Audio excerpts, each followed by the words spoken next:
Nagdaang araw natunghayan natin ang paghahain ng kandidatura sa national at local positions. Kapansin-pansing marami ang kumakandidatong magkapatid, magnanay o magkamag-anak. Kaya naman sabi ng isang political science professor, ibang klase ang political dynasty ngayon. Nasa frontline ng balitang yan, si Ria Fernandez. Tila isang family affair ang mundo ng politika.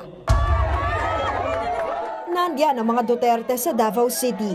Pare-parehong kumakandidato si dating Pangulong Rodrigo Duterte at 4 pa niyang kaanak. At syempre, ang mga Marcos sa Ilocos Norte at sa national positions. Nagpapalitan naman ang pwesto ang mag-inang Cynthia at Camille Villar. Gayon din ang Marcy at Maan Teodoro ng Marikina. Sa Batangas naman, ang mag-iinang Vilma Santos Recto, Luis Manzano at Ryan Recto ang gustong magkaposisyon at marami pang iba.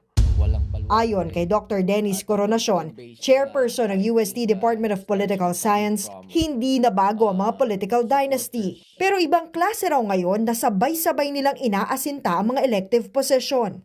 Inaalala ko yung mga studies na ginawa ng grupo ni Ateneo School of Government, former Dean Mendoza. Pag may mga dominant political dynasties sa mga localities, mas talamak yung corruption, yung mga kickbacks, and other activities. Dagdag pa ni Coronacion, importante sa mga tradisyonal na political families na bakura ng kanilang baluarte. Pero iba raw ang political base ngayon ng mga Tulfo na maituturing na emerging political dynasty. Sa kasalukuyan, Senador Serafi Tulfo, habang nasa Kamara ang misis at anak niya, pati ang kapatid na si Erwin na isa ring senatorial aspirant.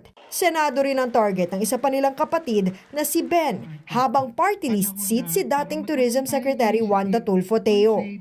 At ang political base nila, I think, is largely coming from supporters on their social media page, on their public affairs, public service-oriented program, and even the OFWs. But still, despite that, they are forced to reckon with in Philippine politics.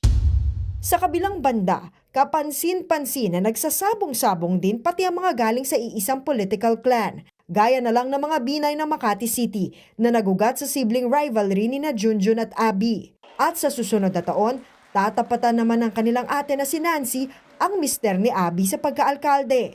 May family issue rin daw ngayon ang mga Cayetano ng Taguig.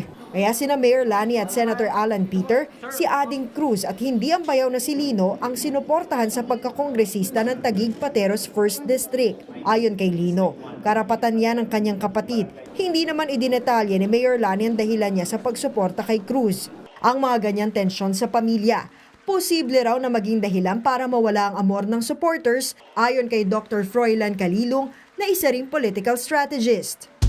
It may open the floodgates of to other candidates, independent candidates or progressive candidates to actually try to penetrate the political mainstream.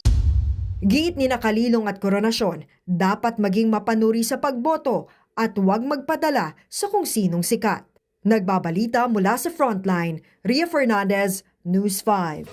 Mga kapatid, Cheryl Cosim po, huwag maging huli at maging una sa lahat sa balitaan.